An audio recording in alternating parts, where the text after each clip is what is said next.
Hello and welcome to the 5 Highly Effective Manifesting Techniques class. My name is Candace and I am thrilled that you all are here. And I just want to say thank you so much for signing up for this class and for trusting me with your manifesting, right? It really means a lot to me that you're here, and I just really want to thank you. So thank you so much for being here. I'm really excited about what we're going to talk about today. We are going to talk about 5 highly effective manifesting techniques, and we're going to go into thorough detail for each technique. And I said this earlier, but I do want to reiterate, if you have a question during the first part of the class, please type your questions in the chat box, because we will have plenty of time to go through questions together. But in the beginning, we just want to cover the stuff together. But if you have a question and you're like, ooh, I have this question and I want to make sure I remember it, just put it in the chat box, okay?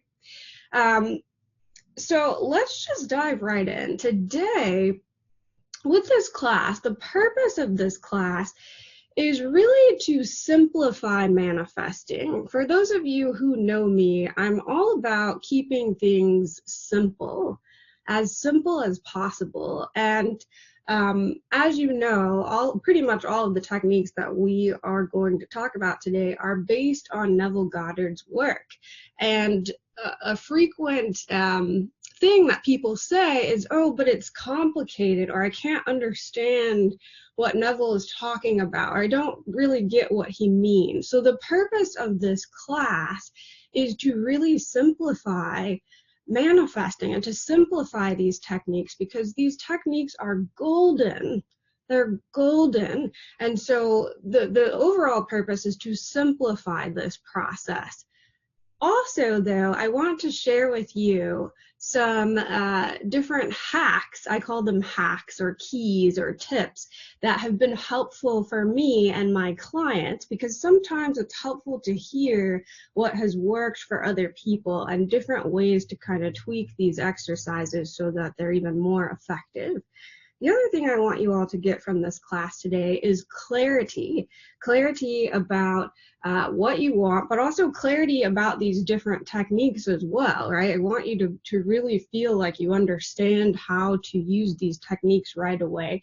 And then, of course, results, right? Everybody loves results. And so I am fully confident that when you apply these techniques, you will get results. I am so confident in that. And so I definitely want to hear about your results after you apply these techniques.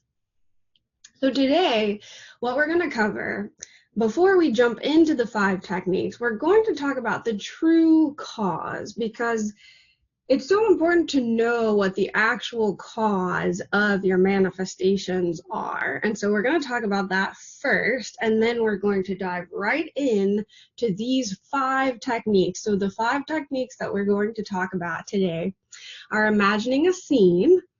We're going to talk about I remember when. We're going to talk about revision.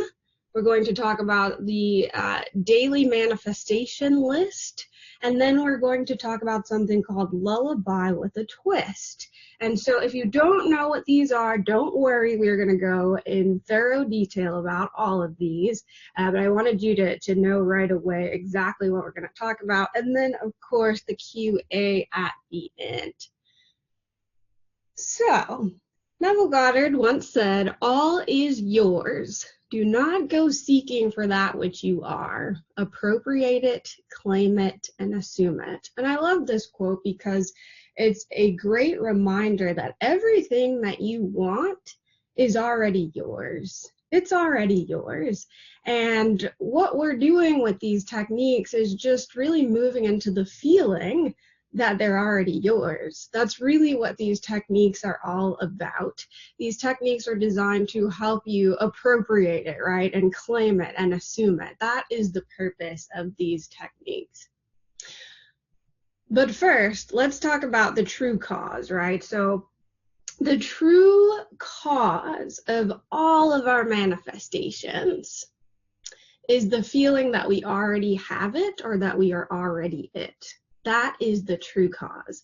So at the end of the day, when somebody says, what is required for me to manifest? What do I have to do in order for me to manifest? The only thing required to manifest our desire is to feel that we already have it and to feel that we are already it. That is really it in a nutshell. Like, that is the only thing that is actually required.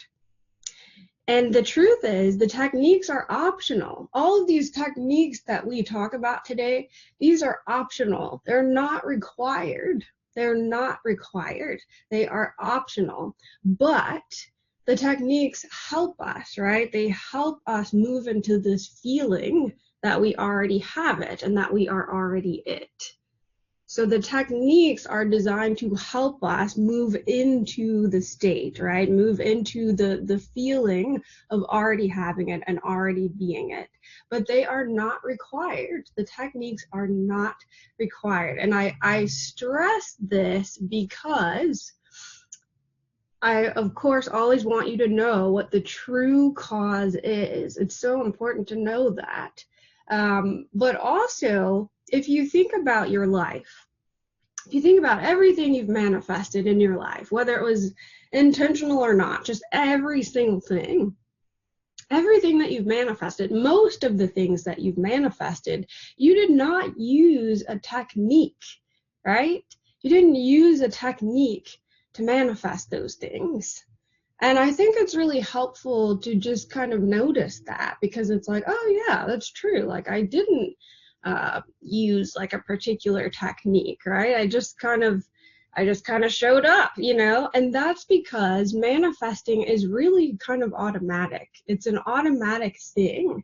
It's automatic, right? We manifest based on who we believe we are, right? And that's automatic.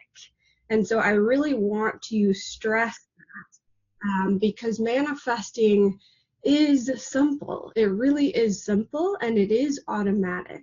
But the goal with teaching these techniques today, reminding you about these techniques, is to help you shift into the feeling, right? To help you shift into that one thing that is required to manifest, which is the feeling that you already have it and that you are already it. And the reason why I'm highlighting these 5 particular techniques is because these techniques have been shown time and time again to be particularly effective at helping people shift into the feeling. And so that's why we are highlighting these 5 particular techniques today. All right, so with that being said, drum roll, let's just get right into it, starting with imagining a scene. So a lot of you may know this as Feel It Real. It's been called Nevilleizing. It's been called Feel It Real, Imaginal Act.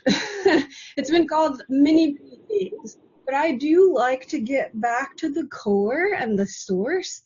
And what Neville actually called this technique, believe it or not, he called it prayer.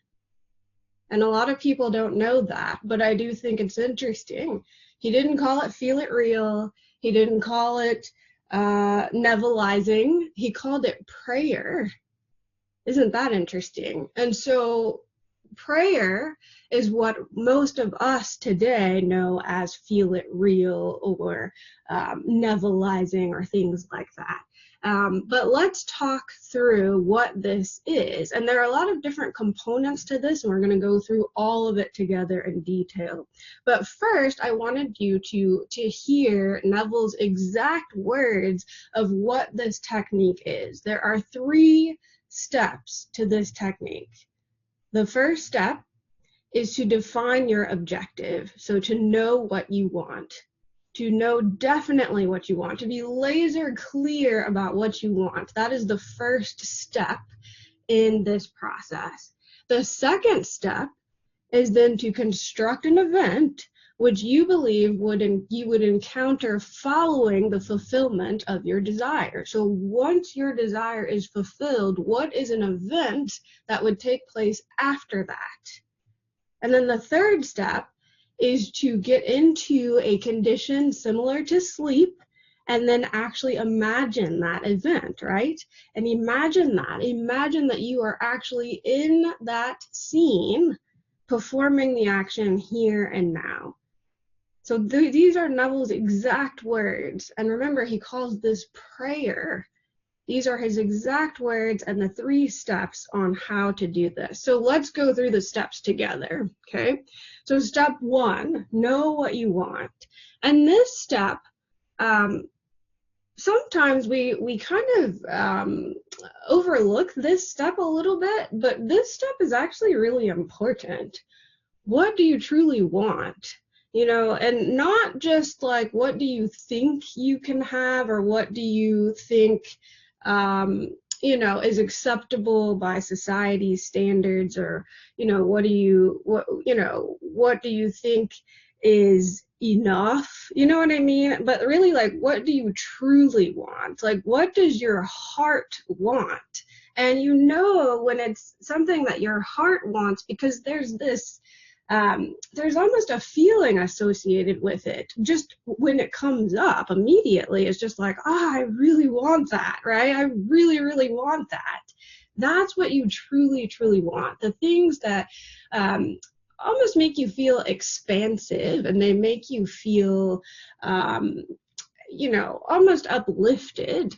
And so when that desire kind of drops into your awareness, the instant feeling is like, wow, you know, that would be really cool, right? Those are the things that you truly want. We're not talking about things that would be kind of cool or like kind of okay, but like, what do you really truly want? And this is really important. It really, really is. The other thing I want to say about this particular step is that the desire comes up, right? It kind of drops into your awareness. You're like, wow, that would be really cool.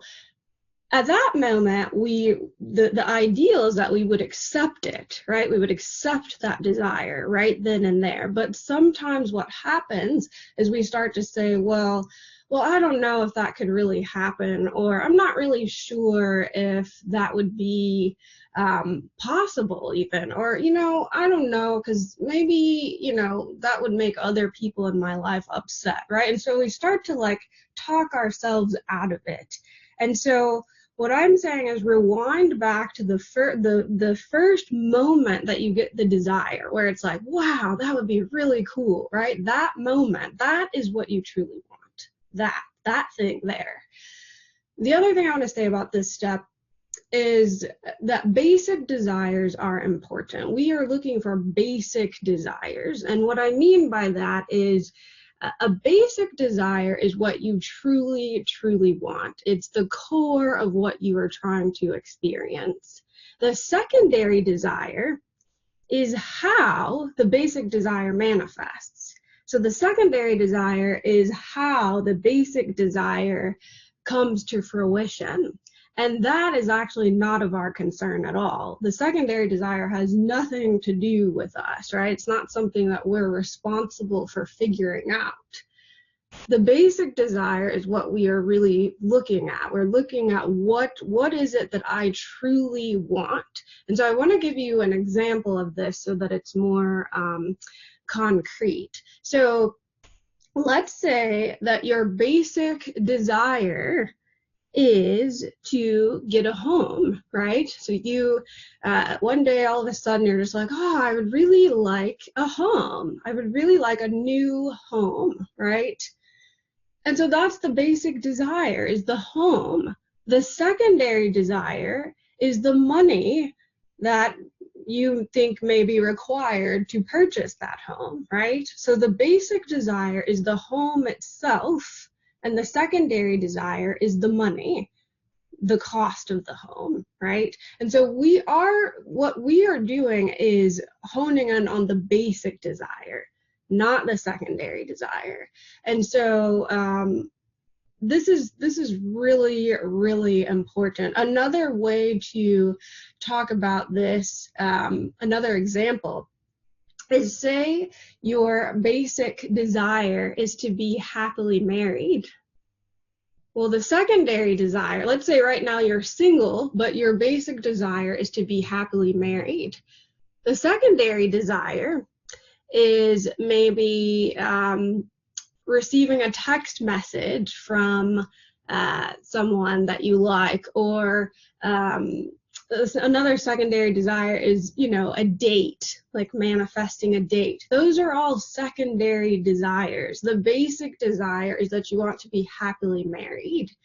So just being crystal clear about what the basic desire is. Please let me know if that's helpful by typing in the chat, just saying, yes, that's helpful, or no, I don't understand, because this is actually really, really important. I don't even want to go forward until we know with certainty that, oh, okay, I get the difference between a basic desire and a secondary desire. I see why that's important. All right, awesome. Got a yes there. Very cool. Yes. Okay, awesome. Excellent. All right, so the second step in prayer, or feeling it real, is to construct a scene, right? And we're going to talk about this. I've got another slide coming up in detail about the different types of scenes that you can construct, right? But just in general, the next step is to construct a scene, and the scene should imply that your desire is already fulfilled. So we're moving beyond like the initial manifestation. We're going to something that implies that it is already fulfilled. With the scene, it is so important that the emphasis is on who, not what. So let me explain what I mean by that. Our goal with this is to really shift out of this being about the desire itself and really about who you are as the one who already has it. So what is it like for you? Who are you as the one who already has this, right? And so some examples are, again, if you want a home, well, shifting from, well, I want this home to, well, what is it like for me to be a homeowner? Who am I as a homeowner, right? And so shifting it from the desire itself, the thing itself, to who am I as the one who has this, right? Who owns this home, who is a successful business owner. And so that is the emphasis that we're going for when we're doing this.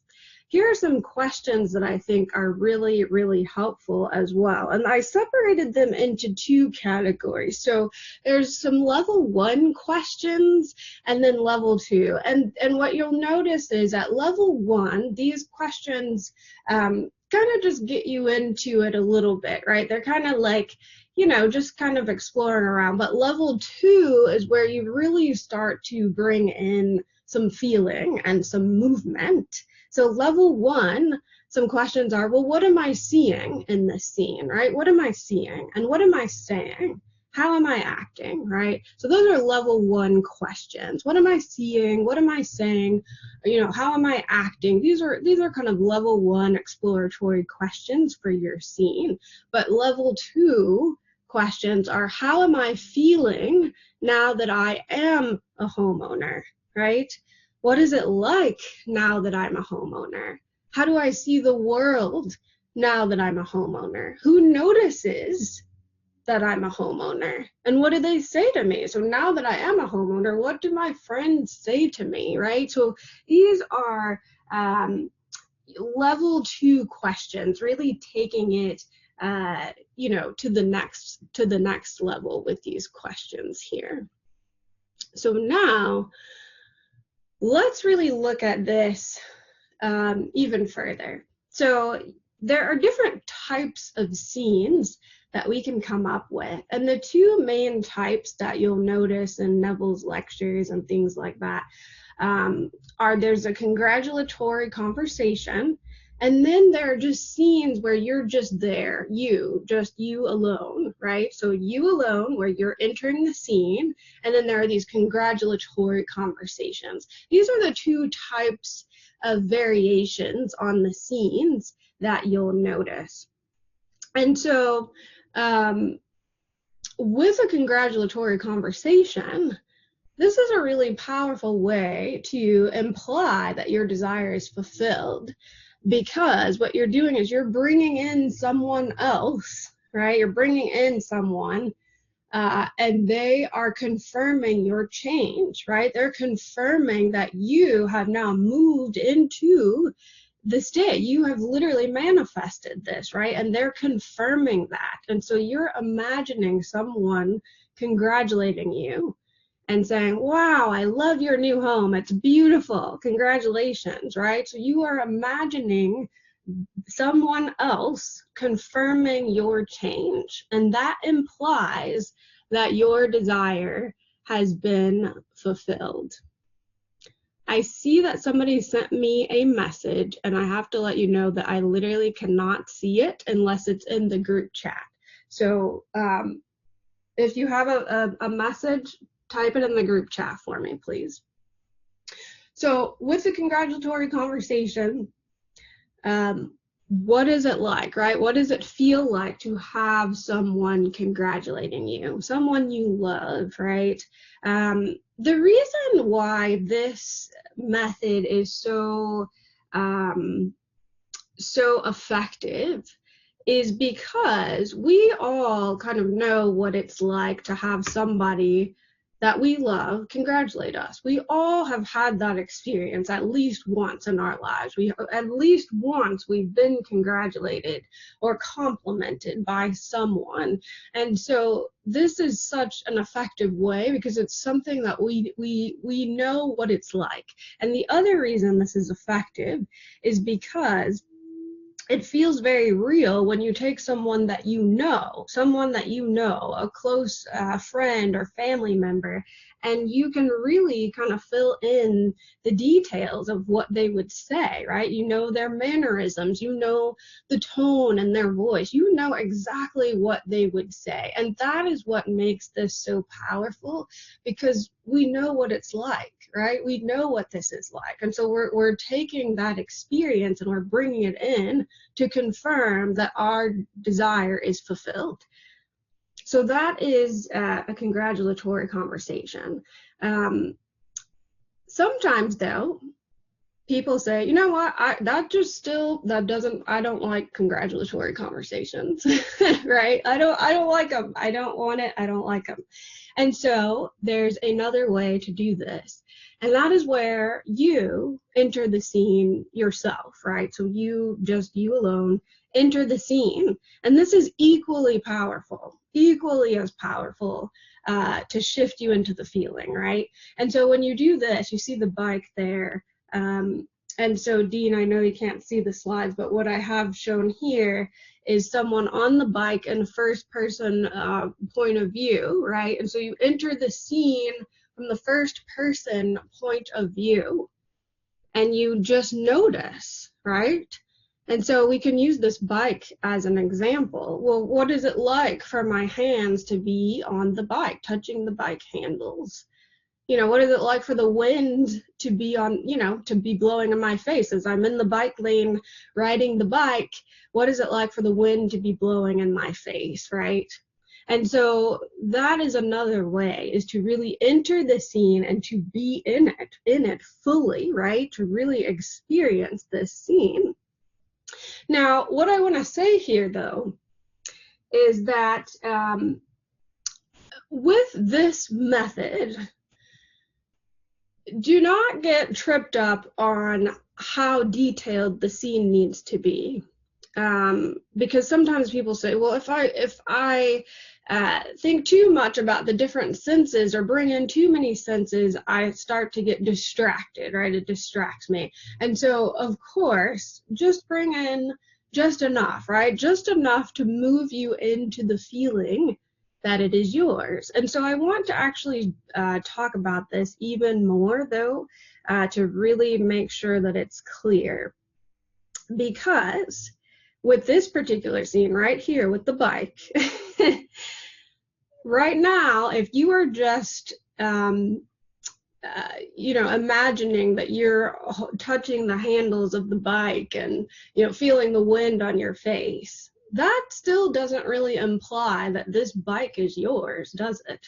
Not really, right? Because maybe this is your friend's bike. You know what I mean? Or maybe this is a neighbor's bike and they're letting you borrow it.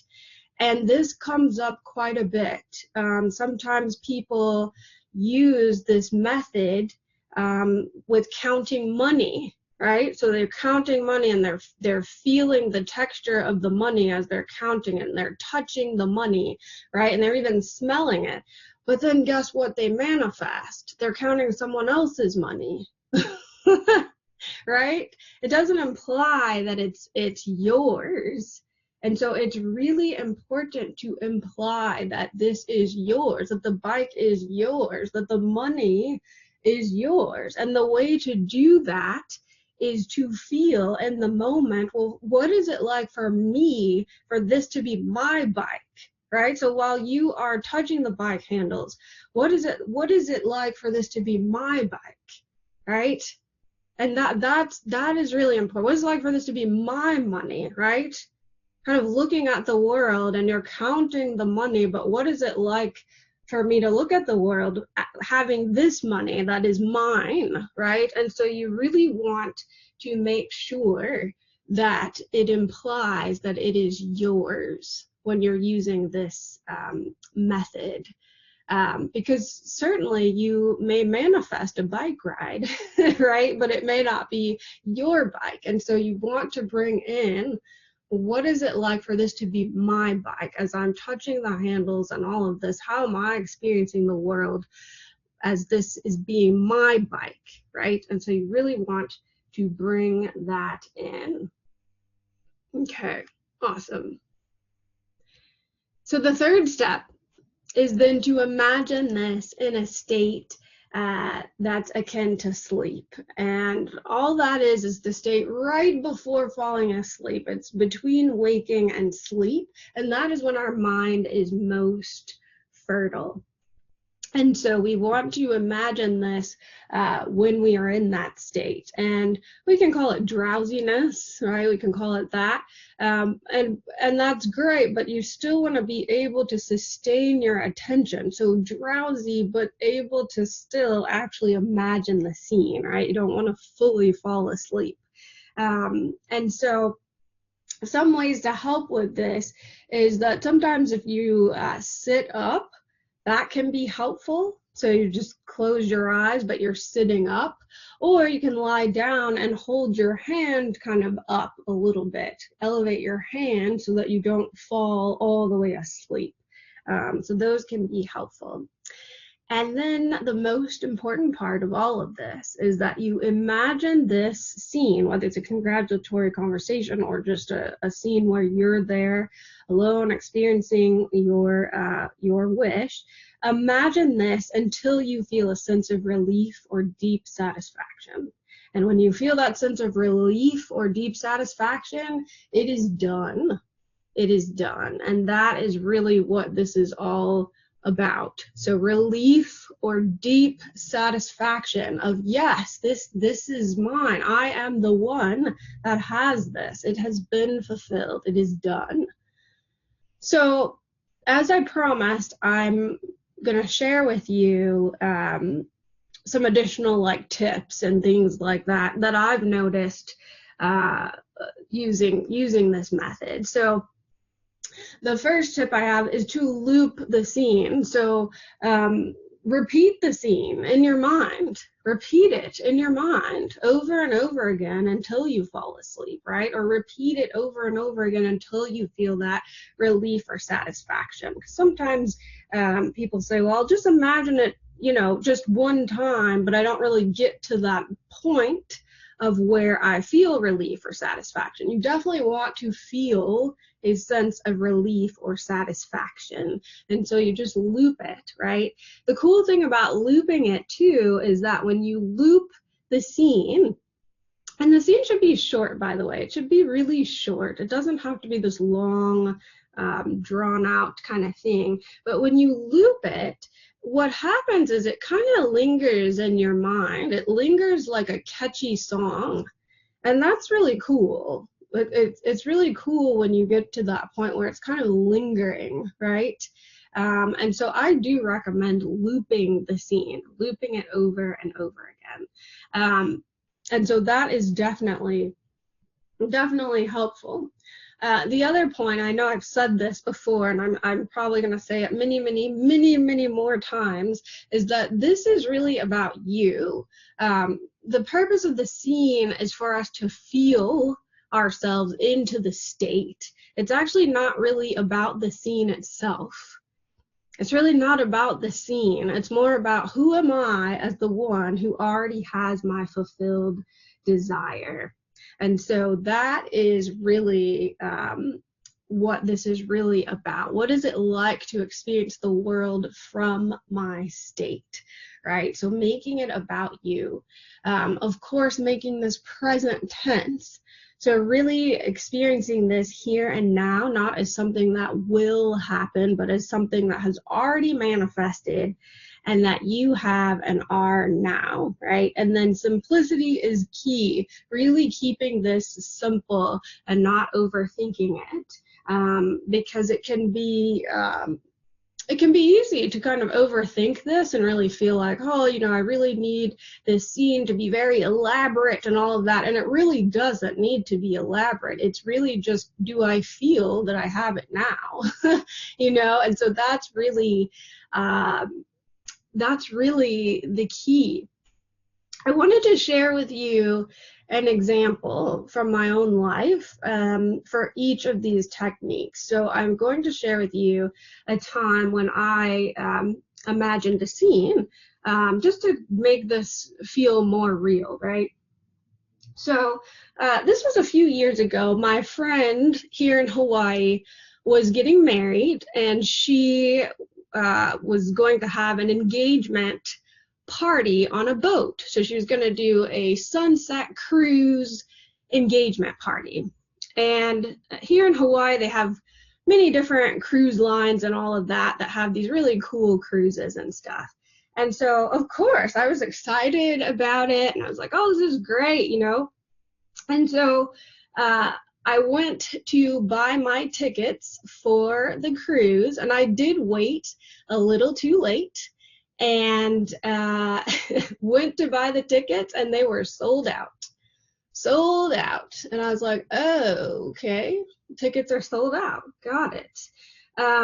And so what I did right there is I just imagined a scene. I imagined that we were looking at pictures on Instagram of us on the cruise and talking about how great the cruise was. And that is what I imagined.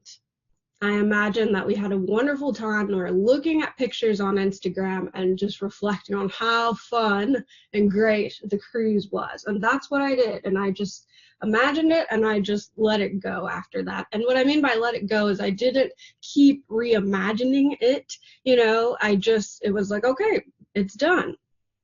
And so the next day, what happened is, she messaged me and she said, you know, this guy can't go on the cruise. He can't go. And so you can take his ticket. And I was like, great. That's awesome. You know, that's great. So the ticket opened up. But the thing is, I wanted my partner to go with me. So only one ticket opened up. And I was like, oh, darn, you know, like, it's great. There's me. I'm going. But I still want my partner to go with me, too. And so, but you know, I was like, you know what? I know that what I imagined is done. So no worries here. And so next, nothing changed. And it was coming up in a week. Nothing changed, you know, nothing happened, but not worried about it at all, not even really thinking about it. And then she contacted me again and she said, "You'll not believe this. Somebody else cannot go. And so tickets are open. And this time it's already paid for. So you don't even have to pay for this other ticket. It's already taken care of. They don't want their money back. So it's already paid." And I was like, oh my gosh, yes, right? So now it's me and my partner. We're going. But remember, though, it was already done, right? But then here's what happened next. On the day of the cruise, there was a huge storm here, and it was an absurd storm. It was raining so hard. It was ridiculous. It was absolutely ridiculous. It was flooding. It was raining. It was the hardest I had ever seen it rain here ever in my whole time of living here. My friend called me and she's like, "Oh my gosh, I think it's going to be canceled, and I can't believe this." And when she was talking to me, I just went back to the scene in my mind of us looking at the Instagram pictures and reflecting on how great of a time we had. And I was just looking at that scene as she was talking to me and kind of panicking. The rain didn't stop though, right? She got off the phone, the rain didn't stop. Another friend of mine is texting me like, "Oh my gosh, what are we gonna do? It's gonna be canceled." And then, I kid you not, 30 minutes before we were supposed to go on this cruise, the sun came out, it cleared up. It was as if nothing even happened. It was the weirdest thing as far as how the weather just completely turned. It completely turned around. And so we went on this cruise. We had a wonderful time. And that scene did come to pass where we were looking at our photos on Instagram, reflecting on how great of a time we had. And so I share this example because things are going to happen, right? Things are going on in the physical world, but you have the scene as an anchor, right, to go back to, right? And so going back to that scene as an anchor and not getting knocked from your state, right? Because it's done. It's done. And so I loved that experience because it was just like, wow, this is amazing. Because the physical world would say, there's no way you're going to make it on that cruise. It's sold out. You're buying tickets last minute. They're sold out. Like, the weather is terrible. There's no way. But yet when you stay in the state and you just use that scene as an anchor, it's done. So that is my example for this particular technique. So once you feel a sense of relief and or deep satisfaction, you don't actually need to imagine the scene again and again, right? You don't have to keep imagining that again and again, right? Because actually what happens is you no longer have a desire to really do it anymore. You genuinely feel that you have it, so you don't really feel that you need to go back.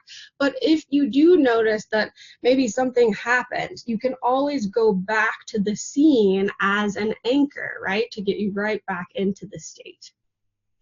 So that is technique number 1. Technique number 2 is I remember when. And so the key is this: while in a state you no longer desire to express, you must move inwardly by claiming, I remember when I was in a state I did not like. If you can remember it, you are no longer in it. And I remember when is such a cool technique for when your physical world is so contradictory to what you want. It's such a powerful technique to help you shift into the state of the wish fulfilled when you are looking at your current circumstances and you're like, yeah, I don't see how this is, I don't see how it's going to happen, right? I remember when is such a powerful way to get back into your ideal state and the state of the wish fulfilled. So what is I remember when? What it is when you take a current undesirable state or situation and you move it to the past. So you literally move it to the past in imagination.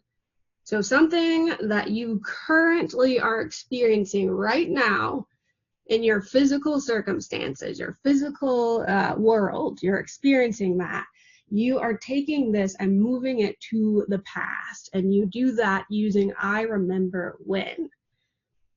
And when you do this, you then not only remember when, but then you add on what you want, right? So you take the current situation that's undesirable, you put that in the past, and then you talk about what it's like now, and you start describing what it's like now that you are in your ideal. And that is really the key, is really focusing on that. So the emphasis is on what it feels like now that you are in your ideal.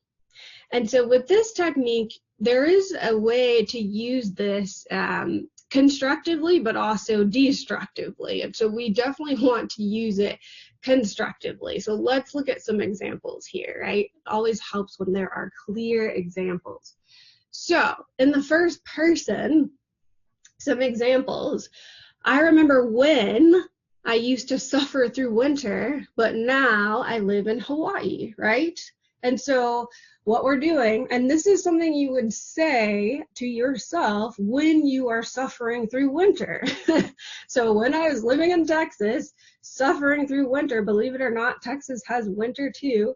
When I was suffering through winter, right, we would take that current situation of suffering through winter and then saying, I remember when I used to suffer through winter, but now I live in Hawaii, right?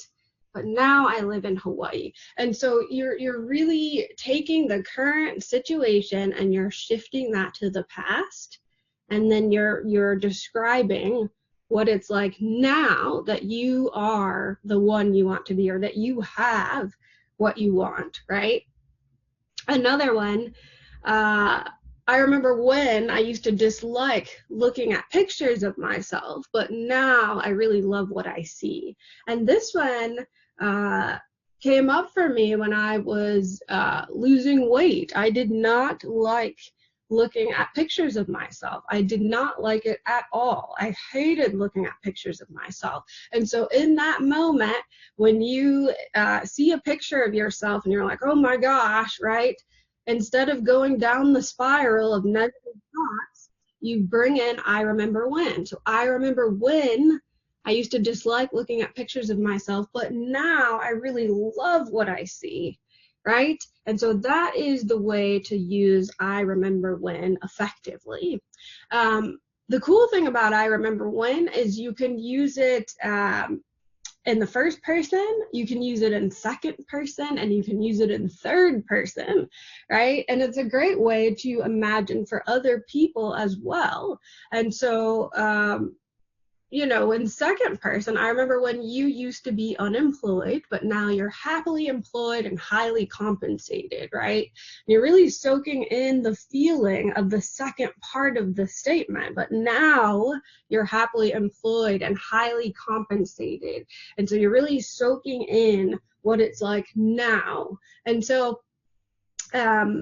with the second person, you would not say this to anyone, right? Like you would not go up and tell them, like, I remember when, you know, you were single, but now you're happily married. You would not actually outwardly say this. You're saying it inwardly to yourself, right? And you're feeling it.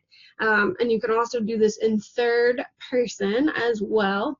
I remember when she used to be sick, but now she's healthier than ever.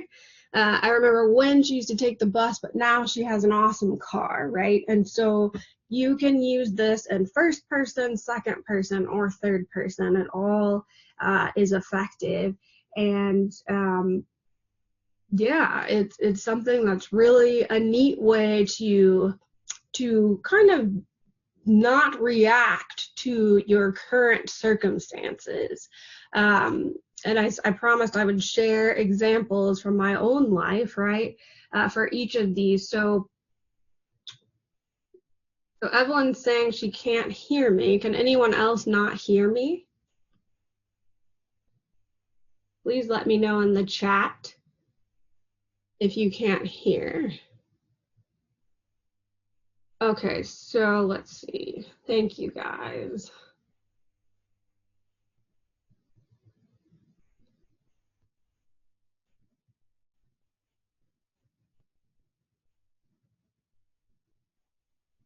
Okay, thank you all.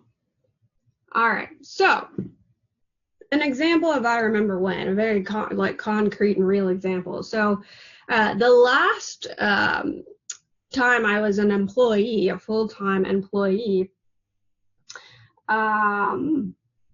I did not like a particular aspect of my job, and it used to drive me nuts. I was an academic enrollment counselor at the time, and there was a particular program that we were asked to enroll students in that I just did not like. I didn't like it at all.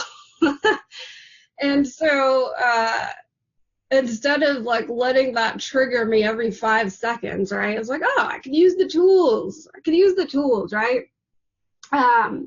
And so I used I remember when for that. And I literally said, I remember when I had to enroll students in this program, but now I don't have to do it anymore.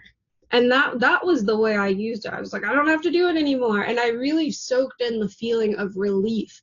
And with this particular situation, I only did this one time. I remember sitting at my desk and I was like, I remember when I had to enroll students in this program, but now I no longer have to do it. And I just really felt the relief of no longer having to do that anymore.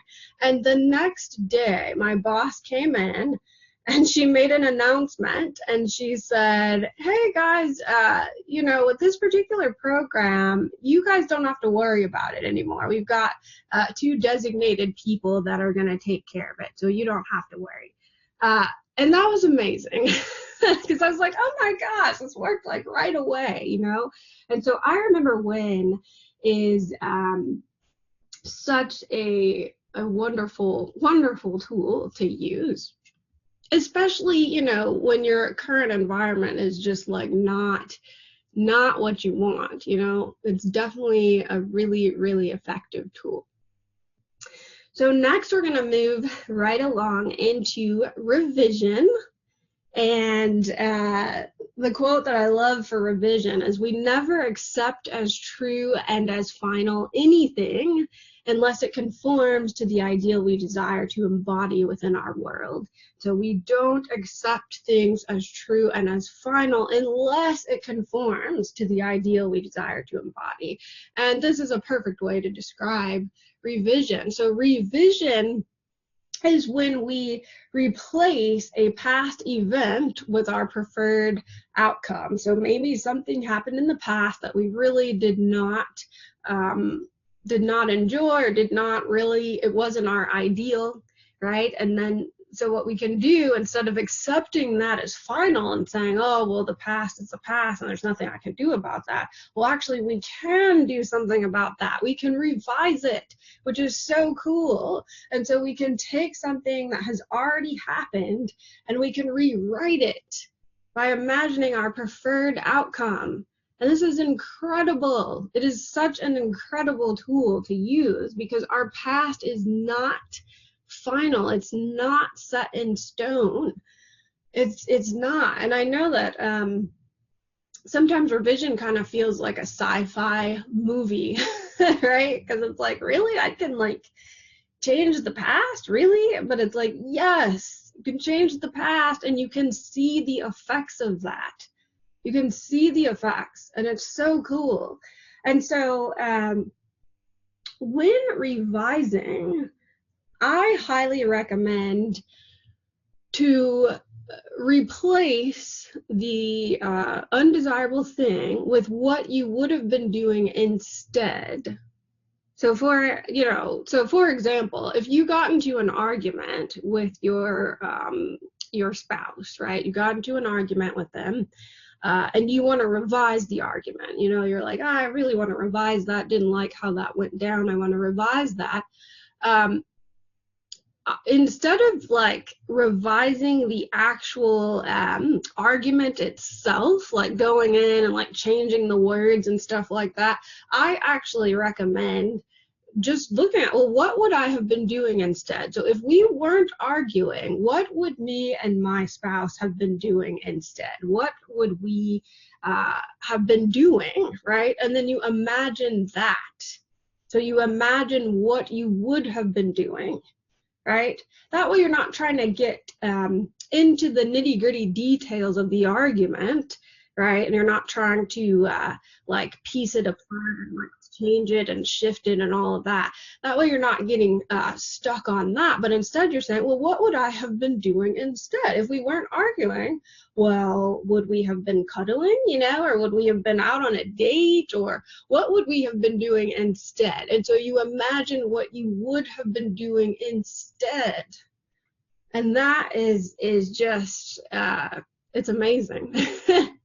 It's amazing. And so with revision, you would imagine that new outcome in a state akin to sleep, right? So just like you imagine a scene, you would actually imagine what you would have been doing instead in a state akin to sleep, unless you're using something called the hearing method. And we're going to talk about the hearing method in detail here. So there are different ways to revise, right? So you can imagine a replacement scene to a single event, right? That's one way to revise.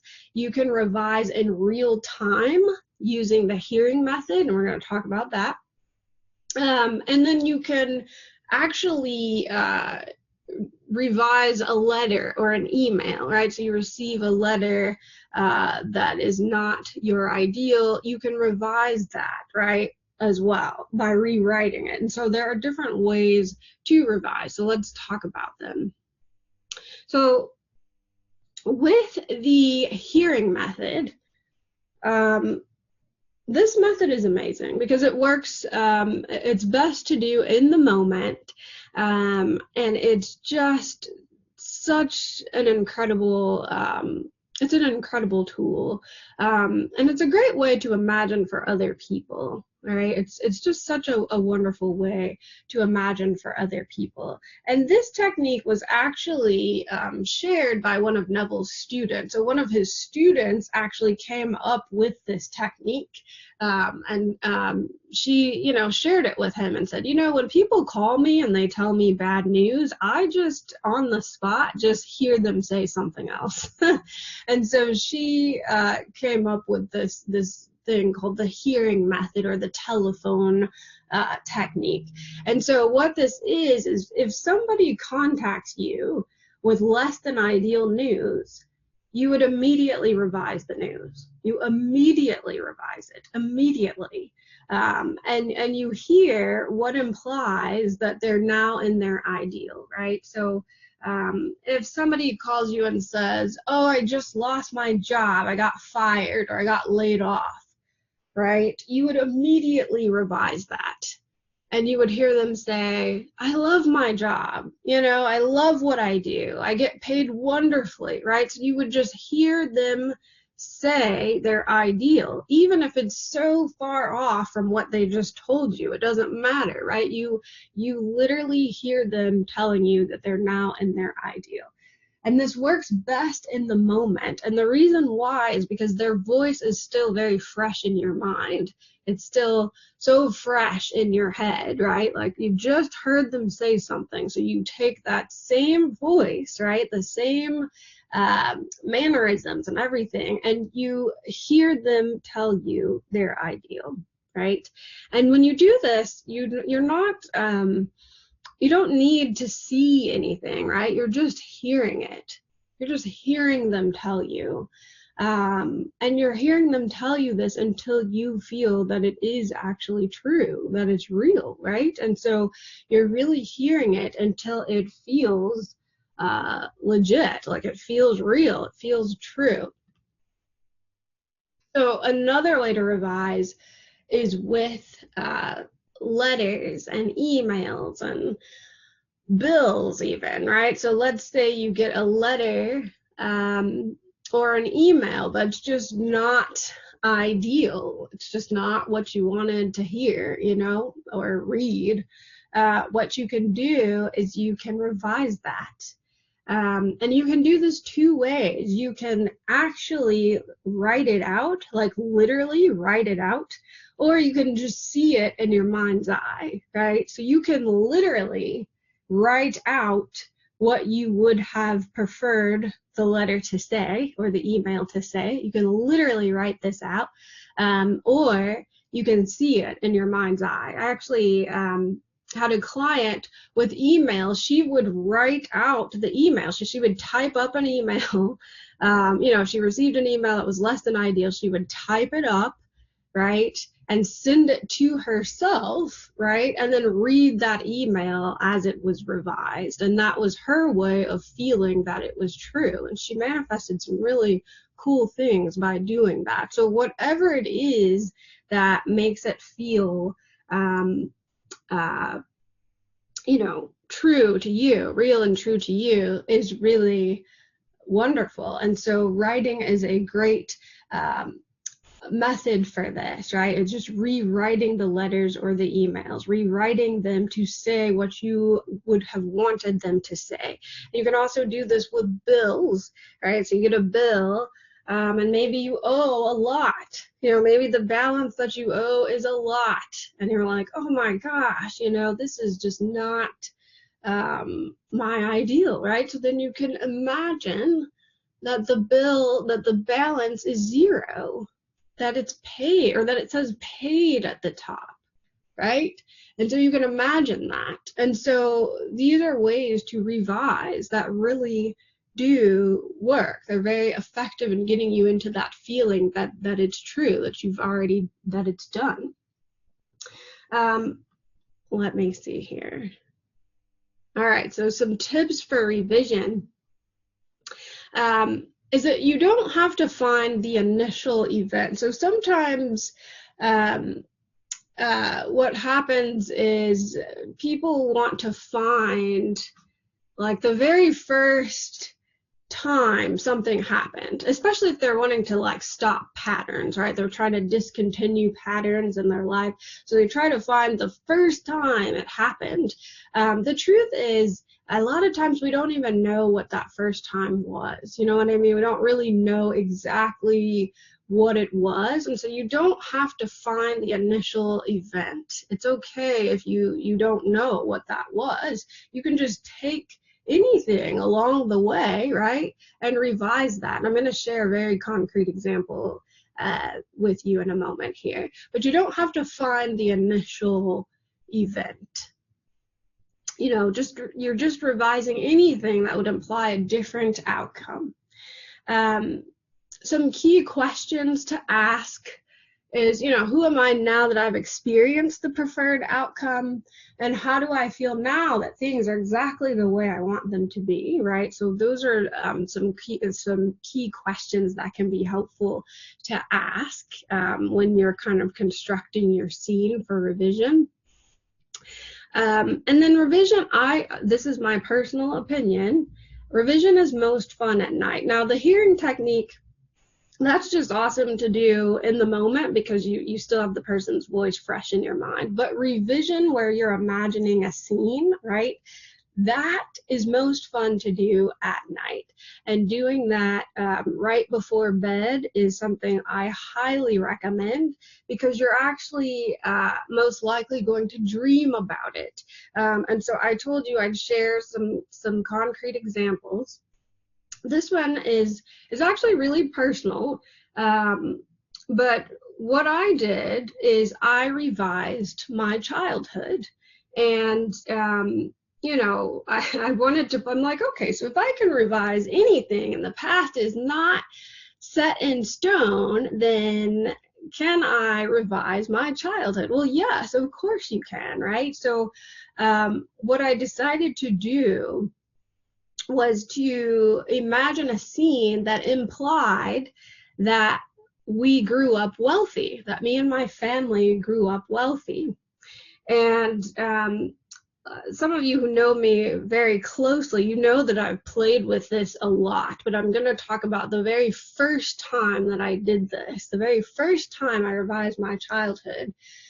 I wanted to imagine something that implied that we grew up wealthy, because we didn't. You know what I mean? I did not grow up wealthy at all. I grew up in the inner city of North St. Louis, and we were not wealthy, period. And so I wanted to revise that. And I thought, okay, well, what would imply that we grew up wealthy? And what came up was our house. We would have had a very different house, and it would have been in a different neighborhood. So what I did is I imagined the house, and I imagined being inside the house and feeling that we lived in that neighborhood. And so that's what I imagined. And I imagined that, and then I fell asleep. And later that night, I had a dream. And I had a dream that my house that I actually grew up in, it evaporated in the dream. It just like dissolved right before my eyes. And then the new house came down in place of it. It was the coolest dream ever. The new house came down in place of it. And I was inside the house, and I could see my room and my brother's room really vividly. And I was like, wow, you know, walking around the room, and I saw my parents' cars outside. And then I woke up. And so what happened 3 weeks after that is someone in my family, I'm protecting my family's identity, received a large sum of money. $11,000. And I knew that that came from the revision. And it blew my mind, you all, because this was the first time that I had really used revision in that way. I had played with it in other ways, but not for anything so personal and so, you know, dear to me, right? And yeah, my family member got $11,000, and it changed the game. It changed the game for me. And so I highly recommend playing around with revision, because I mean, you can really do some really cool things with revision. And, you know, it doesn't have to be a painful thing. You know what I mean? It can be very fun. Revision can be very, very fun. And so I wanted to share that example with you. It is very personal, so please do not share with anyone else who's not in this class. But, you know, revision is something that can change the trajectory of your life, but also your family's life. And it can change your whole entire you know, generational framework of your family. And again, a lot of you who know me very, very personally, you know that I've played with revision in many different ways, not just that way, but I've revised that I grew up in a different place. I've revised all kinds of things, and there are effects that I see from the revision that blow my mind. So I highly encourage you to play with revision. It is amazing. It's an amazing tool, and it really shows you how powerful you are, you know, and it shows you that the past is not set in stone. So revision is really, really a fantastic tool. It's just fantastic. So I've been talking for a lot, right? And I want to just know from you in the chat, what are some of your takeaways so far? What has come up for you so far, the first 3 exercises that we shared? What has come up for you? I'd love to hear from you in the chat. So drop me some stuff in the chat, and then we will go forward with the next 2 exercises, and then of course Q&A. Hi Claudio, aloha. Lisa, so clear and helpful. I'm so glad that it is clear and helpful. I'm so happy to hear that. Love that. Sharon, revision and to literally write out the revised letter. Yes, Sharon, absolutely. With revising a letter, as you know, you don't have to write it out, but it is helpful, right? If it's helpful for you, absolutely go ahead and actually write it out, you know, because my client, that she would write out, she would actually type up the emails and send them to herself and then read them, right? She would read them as if they were sent to her. And that really helped her move into feeling that it was done, you know? So absolutely. Yash, everything is crystal clear. I love this. That's awesome. I love it. Claudia, revision is great. You can also journal before sleep. Absolutely, Claudio. So true. Yes. Laura, in revising the past, is there anything to ensure at all positive effects in the now? You know, Laura, that's a great question. We will definitely talk more about that in Q&A, but just in short, really quickly, when you imagine a scene, when the feeling is, you know, when the feeling is a positive one, and I'm not really talking so much about emotion per se, but just more like when there's this relief and satisfaction, that shapes the way that the effects are to where they will absolutely be positive effects. I hope that makes sense. Because however, so the feelings of relief and satisfaction basically set the tone for the manifestation, right? So all the fruit that comes from the seeds of relief and satisfaction, those are positive. The fruit is going to be positive. Absolutely. Awesome.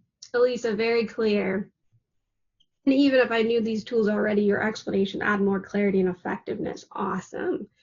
Deandra, you're really clarifying a lot of stuff and showed me where I was going wrong. I was focusing on everyone in my imaginal scene except how I felt. Oh, Deandra, that's so powerful, right? When we make it about ourselves, it changes the game.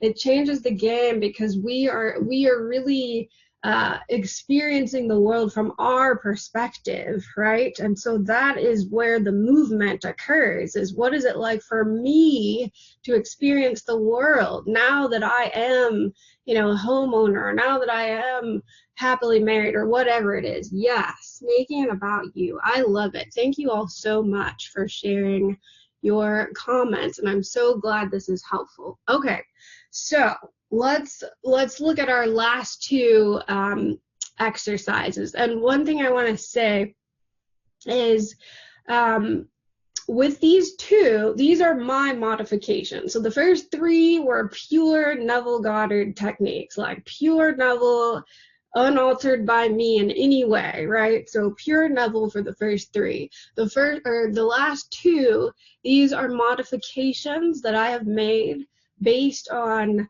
my experiences in my own life, but also with my clients. So these are totally modified. These are not purely Neville based. And so I just want to put that disclosure out there.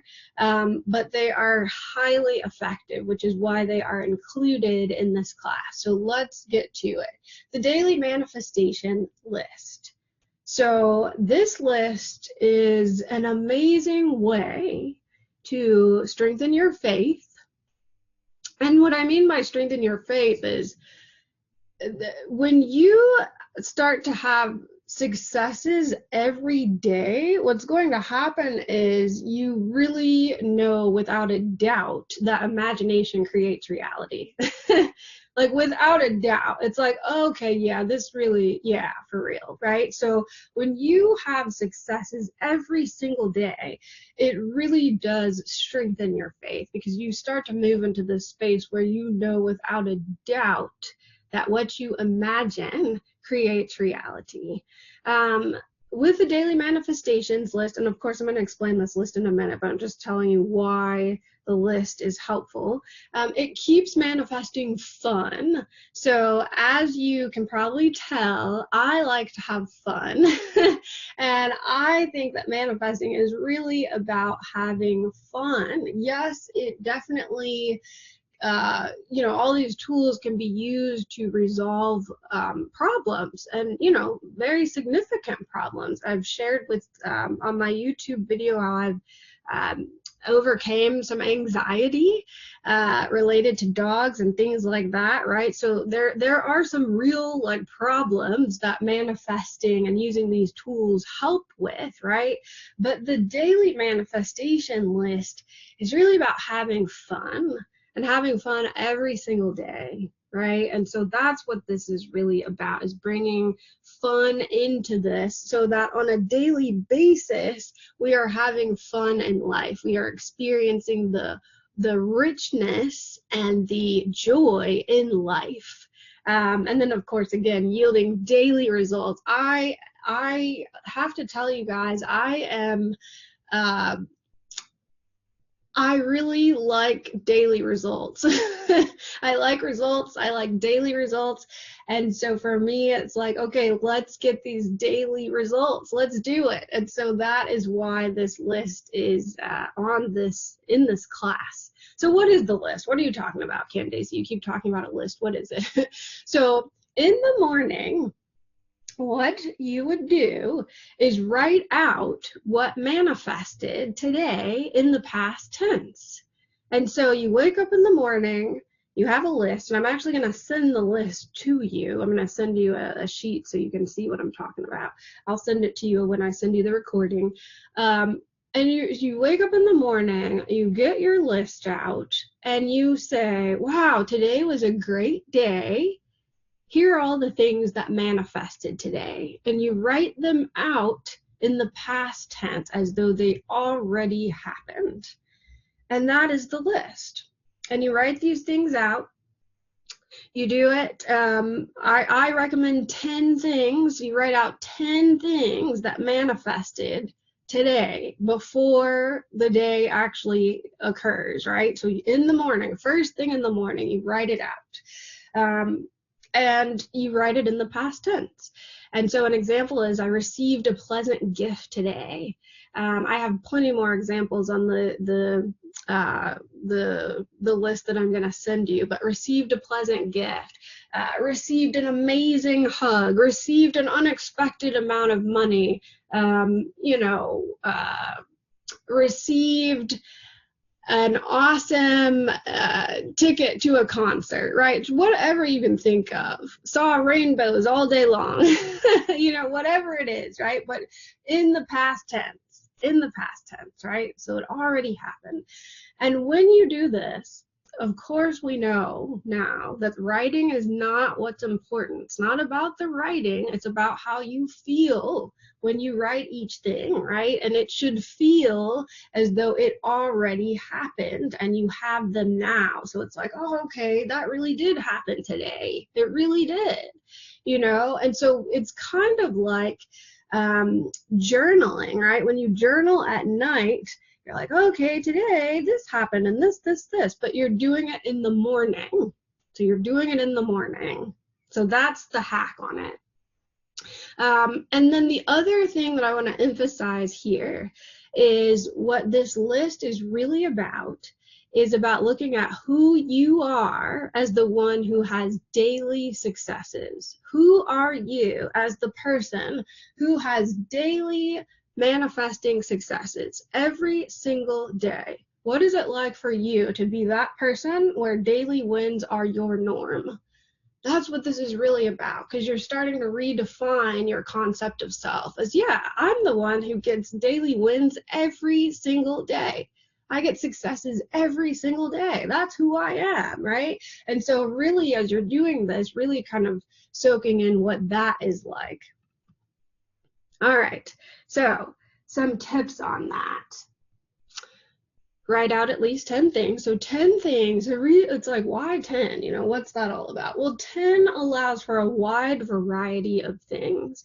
And it also prevents us from being obsessive, right? Because sometimes with manifesting, we can get really obsessive about one thing. We're like, this is the one thing I really, really want, right? And we can, it's like we get locked in on that thing, but we miss out on the rest of life, And so with 10 things, we're bringing in a wide variety of stuff that allows us to bring back the enriching, fulfilling parts of life, right? We're bringing in a variety of things so that we're not super focused on not having that one thing, right? The other part of this is to make a new list every single day with new things. So it's not just about repeating over and over again every single day. And there may be some things that you repeat. Like one of the things I have on my list every single day is that I felt wowed. I was wowed, right? And that's something that I put on my list every single day. And I've been putting that on my list every single day, probably for the last 1 or 2 years now. But for the most part, you want to mix it up. You know what I mean? Like put new things on your list so that you're really, experiencing a full range of things, right? And you're really playing around with new desires every day, and you're stretching yourself to imagine, right? And so new things every single day. Another important part here is to move on with your day. So after you make the list, move on. After you make the list and you feel like, oh yeah, that did happen today. After you feel that, it's done, right? And so then you move on. You don't sit around and wait, right? You don't like sit around and look at the clock like, okay, when is it going to happen? You know what I mean? You go on with your day. Go out, do something, go, whatever, right? But go on with your day. It's so important. So important. And then the other thing I want to say about this is that it's okay if the things don't manifest that day. So, again, we don't need to be super like obsessive about this, right? It's really about being light, playful, right? Letting the things kind of come on as they will. And so if they don't manifest that day, it's okay. It's okay. It doesn't mean that you're doing something wrong. No, it's okay. It's okay. If you do feel led to, you can revise, right? So you can revise. If something did not manifest that day, you can revise it, right? You can revise and imagine, oh yeah, everything on my list always comes to pass every single day, right? You can revise that if you'd like, but do not feel that you are doing something wrong. You're not. You're not. I promise you, you're not. Okay. And then as far as the daily manifestations list, I don't think you guys actually really need examples from me on that. But what I'll say is I like to play with a wide range of things, like free movies, concerts. I like to play with the weather a lot. So some of you that follow my personal Instagram account, you will see rainbows all over the place. I literally love manifesting rainbows. And so, there's just all these kind of silly, lighthearted ways to play. And so just really, just play, just allow yourself to really, to go there, to be childlike again, because really that's it, and that brings the joy back into life. So just wanted to share that with you all. Okay, so finally, the very last technique is called lullaby with a twist. So some of you may be familiar with Neville Goddard's lullaby technique, and this is when you repeat a short phrase over and over to yourself that implies fulfillment of your desire. So some examples of that are, isn't it wonderful, and it is done, and thank you, and oh, isn't it so great? These are all some examples of the lullaby technique, and you would say those to yourself inwardly over and over again until you feel that it's done, right? But I decided to add on a twist to this, and the reason why I did this, I want to tell you why I did this, is because when I use the lullaby technique that Neville has, it's great. Don't get me wrong, it's amazing, and some really cool things pop up. But I noticed that it was very general, like it was very generalized. And so I would feel really wonderful, but it was just very general, almost kind of vague things were happening. And it just didn't feel super locked in. And so I decided to add on a twist to this. And the twist is that you add why it's wonderful. Well, why? And so what I mean by that is you add on that it's wonderful because you are now the one you want to be. So some examples. Isn't it wonderful now that I am a homeowner? Isn't it wonderful now that I'm a successful business owner? Isn't it wonderful now that I am the woman or the man who has it all? Isn't it wonderful, right? And so you are adding on why it's wonderful, and you're making it about you, right? So it's not this general kind of thing, it's about you. It's wonderful because you are now the one you want to be. And isn't that wonderful? Isn't that the best thing ever, right? And so that's what this is really about, is making it about you again, right? With that being said, though, the lullaby technique in and of itself is really great. It really, really is. It's a very effective tool, and you will yield some really pleasant manifestations from doing that. But adding the twist on there is really, really making it about you and making it about what it's like to be in your ideal state and experiencing how wonderful it is now. And you just repeat the phrase like a lullaby. So you would repeat it over and over again. Isn't it so wonderful now that I am the woman who has it all? Isn't it so wonderful now that I'm the woman who has it all, right? And you really, isn't it wonderful, And so you're soaking it in and repeating the phrase like a lullaby. So some twists on this, the emphasis, or not twists, some tips. Twist and tips. The emphasis is on you, right? So like DeAndre was talking about, this is about you. And so the emphasis is on you. Isn't it wonderful that I am now the woman who has it all, right? And so it's really about you. And that is like the master key. The other part of this is that it is helpful to drift off to sleep in this. So, repeating the lullaby like a phrase or a lullaby phrase over and over and then fall asleep in it. That's just such a great way to drift off into sleep. I felt like I had something else to say. Oh, I sure did. Okay.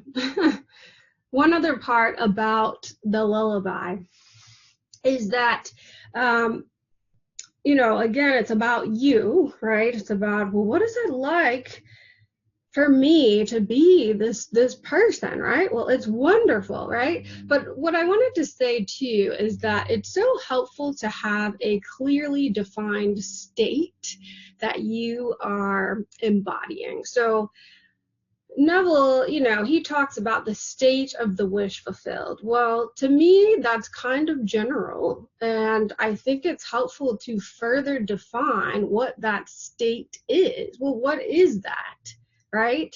And so a lot of work that I do in my private masterminds and with my individual clients is we kind of play with, well, what is my ideal state? What is it actually? And so I wanted to share with you some examples of some primary ideal states that I have played with. So one of them is the woman who has it all. So the woman or the man who has it all, that is the state, right? The woman or the man who has it all. Another one is the woman or the man who always gets what he wants or she wants. Queen or king of manifesting, right? And so what we're doing is we are identifying a state, right? We're clarifying what that is. Well, what is that state? right? Oh, it's the queen of manifesting. Okay, so isn't it wonderful now that I am the queen of manifesting, right? And so we're really making that state more clear and more specific. So just wanted to share that with you guys. All right, so a brief recap, and then we're going right into Q&A. So we covered today 5 highly effective techniques. Imagining a scene or prayer, right? So Neville really did describe this as prayer. We know it today as feel it real or Nevilleizing, but he literally called it prayer. The second one was I remember when. The third is revision. The fourth is the daily manifestation list. And then the fifth is lullaby with a twist. So that is what we covered today in thorough detail. And now I want to open the floor. Oh my gosh, I forgot about these things. Real fast, real quick. A question. How do you know if you're in the state, right? How do you know? Because this actually matters, right? Because it's like, all right, I did the technique. How do I know? How do I know? Well, there's 3 kind of ways to know. The first is that your inner conversations match your ideal state. So your inner conversations, your thoughts, all of that match your ideal state, right? They come from your ideal state. You think from your ideal state. That is how you know you're in the state. You also feel deep satisfaction, relief, and fulfillment, right? So that's another way to know that you're in the state. And then the final one is that you're not looking or waiting for it. You're not like, okay, when is it coming? When is it coming? When is it coming, right? No, you're at full relief and satisfaction because you really do feel that you already have it. And so that is how you know that you are in the state. All right, the moment you've been waiting for. Let's open it up for questions. And for this segment, feel free, you can actually, well, here's what I'll do. Here's how we'll do this. Here's how we'll do this. The first thing I'm going to do is go through the chat first. So the questions in the chat, I'm going to address those first. And then from there, we will kind of open up the floor a little bit, okay? So let me go ahead and go through the chat and answer the questions in the chat first, and then we will go from there. All right, so Yash, this is the first question I see, is Yash. Yash asks, being congratulated sometimes doesn't go with some fulfilled desire or feel natural. So how can I manually choose any scene and design the scene or my perspective in a way that could allow the scene to imply my wish fulfilled? Okay, yeah, so what I'm hearing is being congratulated doesn't really feel natural, right? So how do I choose a scene or design a scene that allows me to feel that I have, you know, my desired wish? How do I go about that? So with that, it's really important that if you're not using a congratulatory conversation, that the scene that you do choose does elicit a feeling of possession, right? That you have whatever it is, right? And so one way to play with this is to define what your state is first, right? So what I mean by that is, okay, I want a home, right? I want a home. That's what I want. Well, let's go ahead and define the state. The state is happy homeowner, right? So when we define the state of happy homeowner and we make it about ourselves, then imagining a scene is a little bit easier, because when we imagine the scene is based from that state. So what is my experience like being a happy homeowner? How am I seeing this house as a happy homeowner, right? And so defining the state first is really, really helpful, because then when you imagine the scene, you're imagining it from that state, right? You're imagining it from that perspective. And that is the way to allow it to really feel like it's yours. Let me know, Yash, if that answers your question. Another question: repeating the scene over and over sometimes create force and pressure in the mind. With that one, if that is what happens and you feel force and pressure, I would not do it. So if you feel like, okay, this is causing pressure, it doesn't really feel natural, then I would not do that. Because the key really is always for it to feel a sense of relief, for it to feel like satisfaction. And if there's any force in that, then we're kind of going opposite of what we're trying to do. So we definitely don't want to experience any force or things like that. Let's see here. All right, let me see. Another question. My question is how to stay in the scene and keep the faith that it's done. Jumping out of the state is my thing while manifesting life scenery changes, like having a relationship or changing a job. It goes like, I'm in this state, and there's this lonely evening and another day in the job I hate, and nothing happens. Probably it will stay like this forever. And I'm back craving for my change again, back for my wish. And here, getting back to the calm state of the wish fulfilled seems to be a struggle and usually takes time.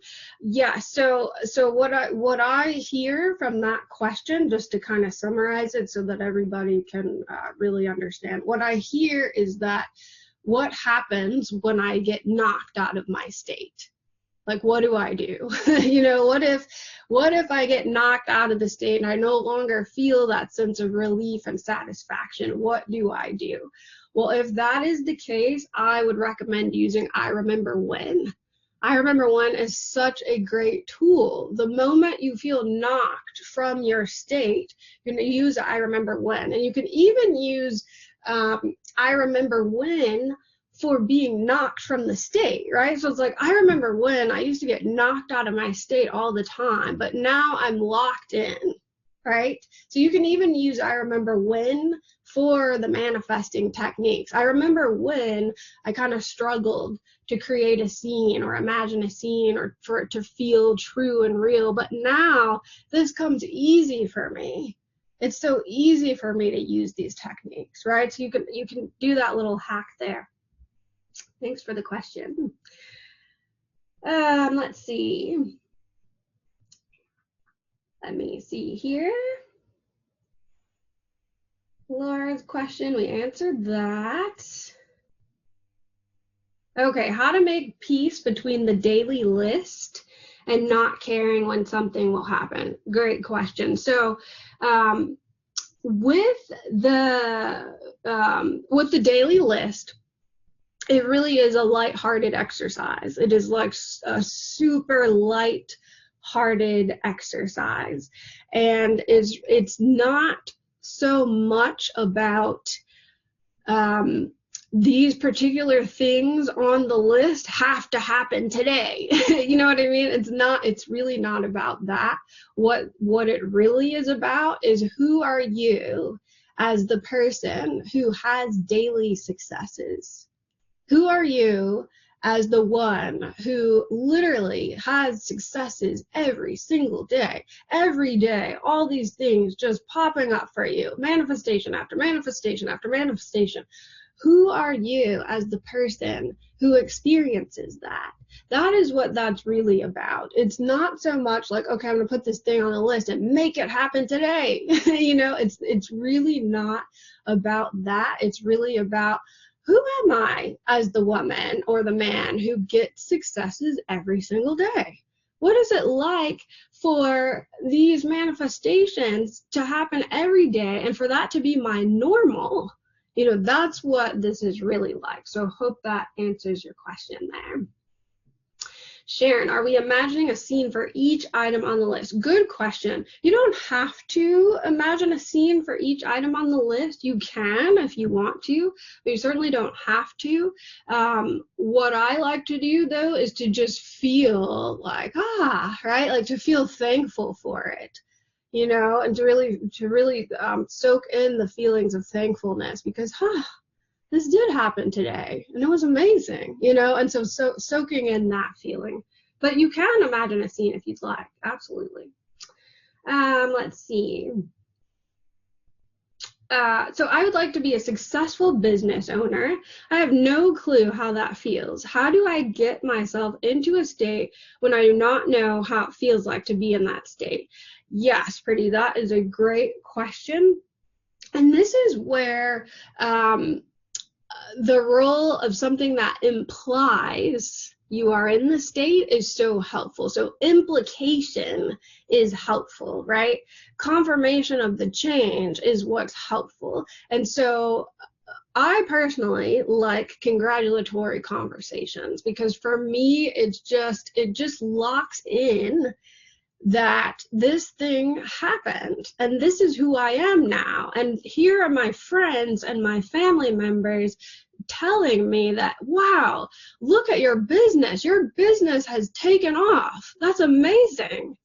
How did you do it? Right? And so I can imagine that with ease, right? I know what it's like to have my dear friend congratulate me on business success. I know what that's like, right? Or just congratulate me on anything, right? And then we condition it with business success.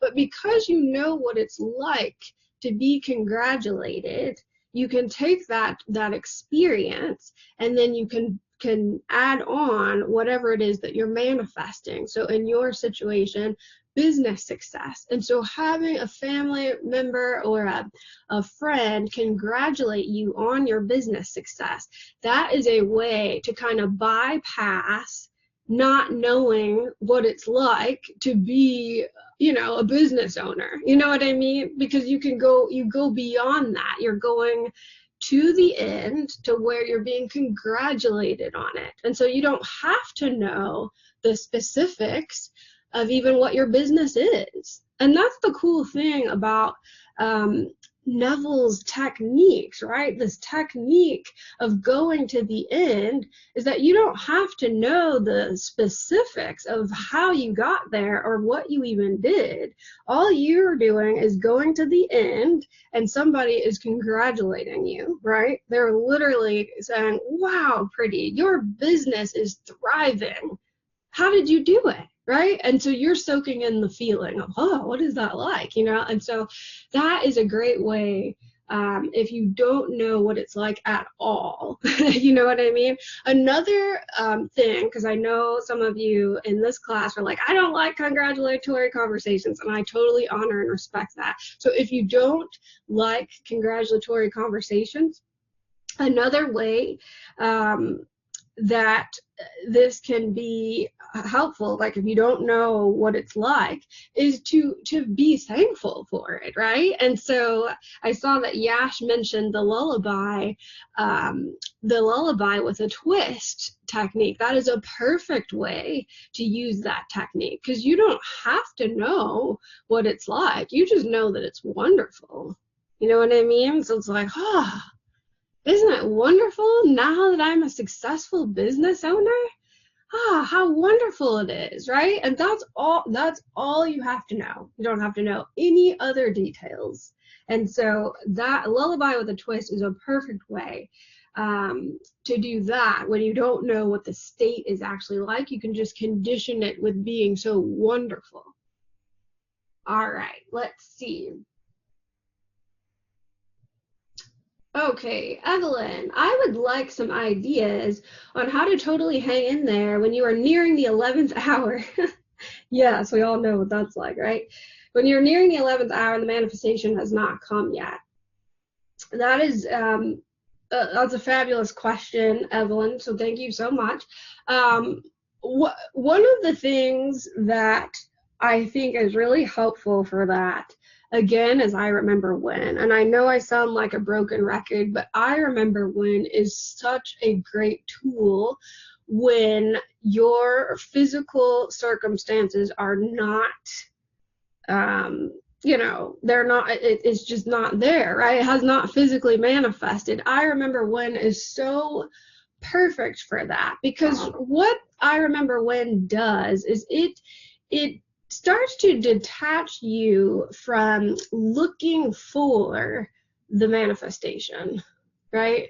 Because when we first start getting into this and start doing this intentionally, or if it's something we really, really, really want, there's a tendency to really look for it. Like, okay, I did everything, and now when is it going to happen? Or we start looking for it. And I remember when is a great way to stop the pattern of looking for it, but really experiencing it right now. And so every time it even comes to your mind, you just go into, I remember when, right? So that you can experience it right now. And then you'll notice that you'll stop looking for it, or stop feeling like you're waiting for something. Another thing that is really helpful is the daily manifestation list, because when you have daily successes, every single day things are manifesting that you literally intentionally manifested, and it's like boom, boom, thing after thing after thing. I promise you, you will not be waiting. You will not be waiting for anything. You will literally feel like there is so much magic in each and every day that you're not waiting for anything. And it's just a totally different experience. It's a totally different experience because you're not waiting. You're not waiting at all. You're just enjoying all these little things that are popping up, And so that's another recommendation I have for that. Let's see. Why, despite the feeling of relief and the good imaginal act, manifestation still doesn't show? That is a great question, Elisa. One thing I'll say is that, what do I want to say about that? It's a really good question. Sometimes, if we're feeling a sense of relief and deep satisfaction, I'm just going to share what I've experienced personally and speak from personal experience. What I've noticed with my own self is that sometimes I'm knocked out of my state and I don't realize it. So, it's like, had a great, session, and I felt relief and satisfaction, but then somewhere along the way, I kind of got knocked out of the state, but didn't really notice it. And sometimes that happens to where we don't notice that we've actually been knocked out of the state.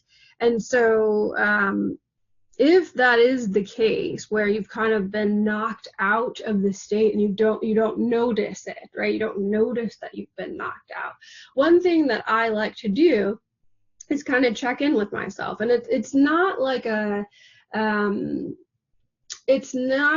you're not like prodding or anything like that, but you're just checking in. And I like to check in throughout my day and just tune in to my inner conversations. I like to tune in. I'm like, what is going on internally right now? What are my inner conversations right now? And our inner conversations let us know what state we're in. They let us know, because our state really does dictate what our inner conversations are. And so I like to it's kind of like a mindfulness practice where you're just like, what are my inner conversations? Like, what, where am I thinking from right now, right? And just kind of checking in, because sometimes we really are not in the state we think we are, but we're not. And so checking in and peeping those inner conversations is really, really helpful. Elisa, let me know if that answers your question. I see here you've got a part 2 on your question. My desire is to have a radical change of lifestyle. What should I imagine, or what tools would be more effective? How to switch from one state of being to another? Great question. So a radical change of lifestyle.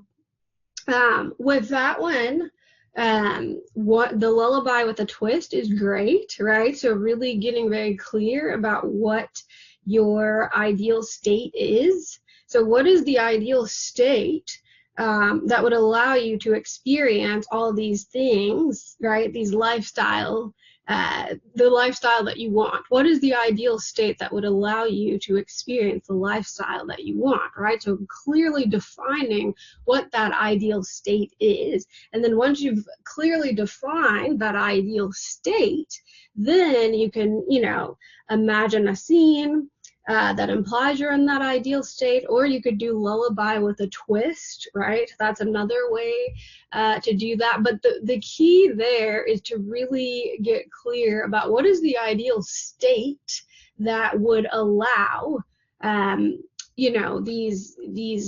this lifestyle to be a part of it, right? What is the ideal state that allows that? One of the amazing women that I work with, she has a state of queen of luxury. And I love that state, right? I love that. I just love when she shared it. I was like, oh my gosh, that's amazing. So for some reason, Elisa, I just felt compelled to share that with you, because that might be one that you want to play with, queen of luxury. And so if queen of luxury is the state that you are wanting to experience, well, what is that like, right? And really, really exploring that, and who would confirm that, and what would they say to you, and really just kind of exploring that. For some reason, that just came up, so I just followed the inspiration on that one. Another thing, though, because that's actually a really, really powerful question.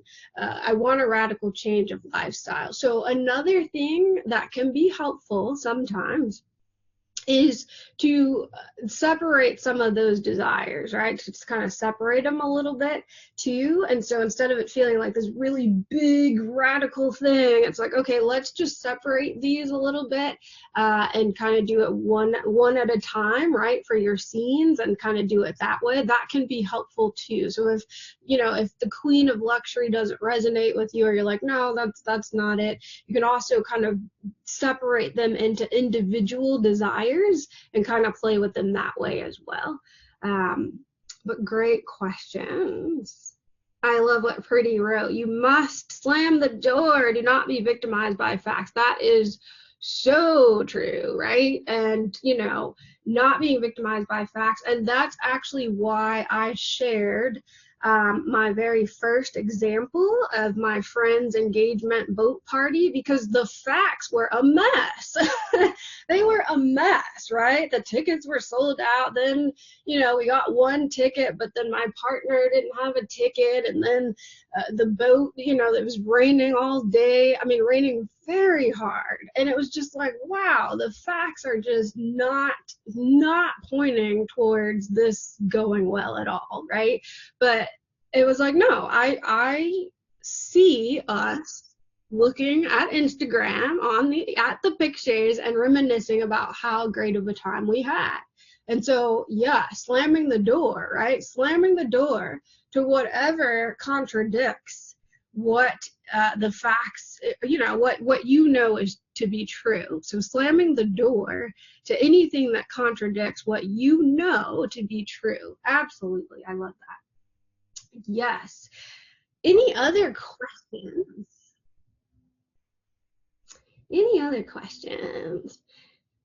Any other questions? And feel free, actually, let me see if I can do this. If you have a question and you want to talk, let me know and I can unmute you.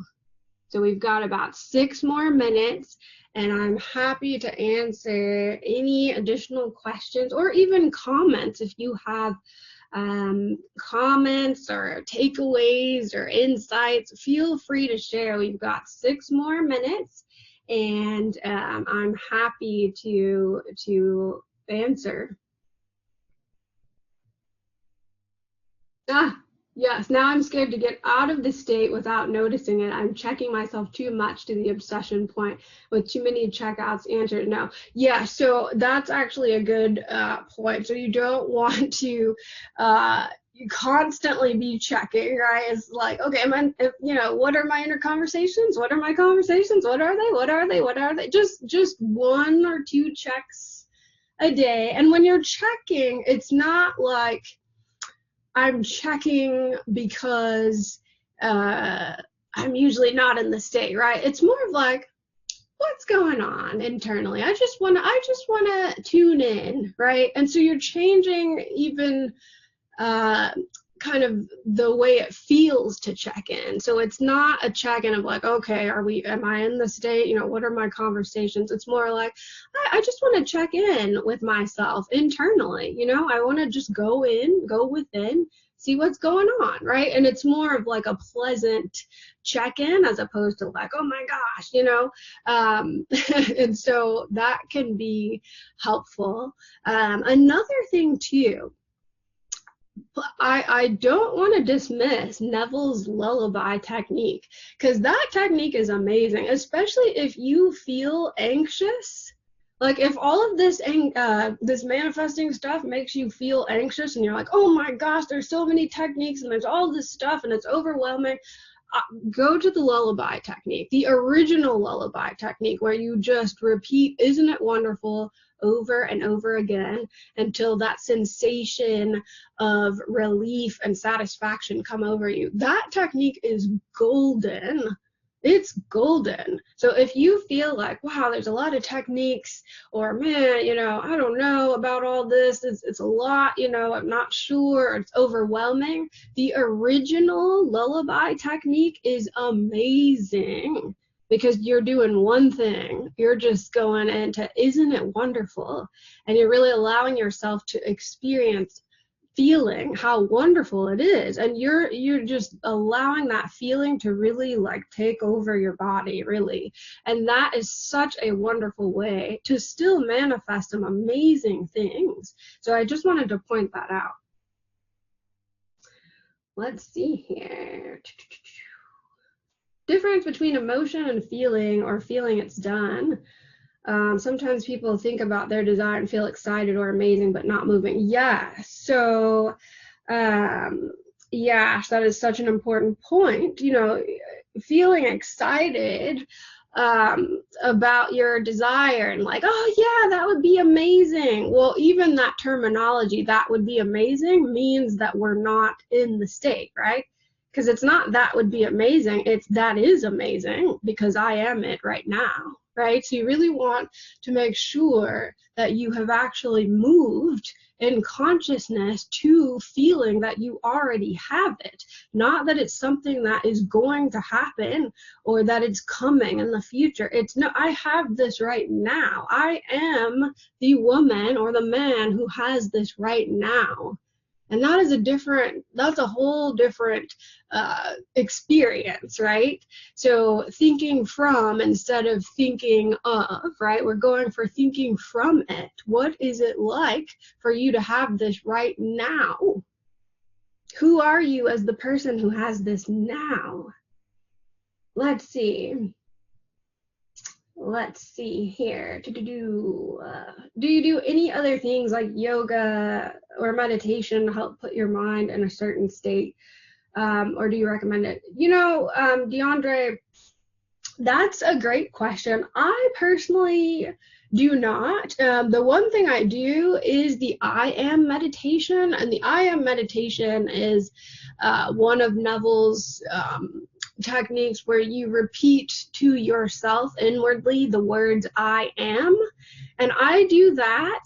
I do that pretty regularly. And the reason that is so awesome is because it helps you to really experience who you truly are, right? So you detach from all of the things that are going on in your present physical world. You detach from all of that. You detach from all the states that you're in, right? You detach from all of that. You just get back to I am. And that really, when you do that, you experience this sense of peace. I mean, it's just like an incredible peace, a floating sensation, an expansiveness. And then what you can do after you do the I am meditation is you can then imagine a scene, or you can do one of these techniques.